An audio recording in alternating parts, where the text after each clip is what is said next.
Gapkindo Sumatera Selatan menghimbau pengusaha pabrik karet tetap membeli bahan baku dari semua daerah tanpa terkecuali. Setelah sebelumnya salah satu pabrik karet di Palembang menolak suplai dari Kota Prabu Mulih terkait penetapan zona merah COVID-19 kota tersebut.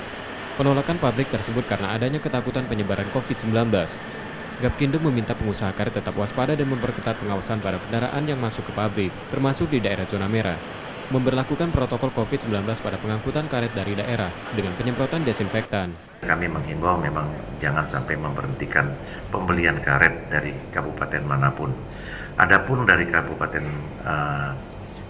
Prabu Mulih yang memang sudah termasuk zona merah, kita mengharapkan peran serta dari pemerintah setempat untuk memperlakukan karet-karet yang keluar dengan baik, apakah itu sudah diinspektan dulu sebelum keluar, dan pada saat masuk ke pabrik kami juga akan memperlakukan dengan pengawasan yang ketat. Mungkin kita akan melakukan disinfektan lagi, tetapi ini diperlukan untuk kenyamanan dan keamanan kedua belah pihak.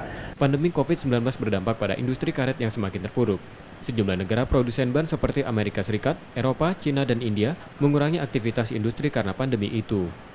Membuat impor karet Indonesia turun drastis. Saat ini harga karet anjlok ke 1,1 dolar Amerika per kilogram. Situasi ini mengancam industri pengolahan karet dan petani karet di daerah. Rizky Nurmizan, Kompas TV, Palembang.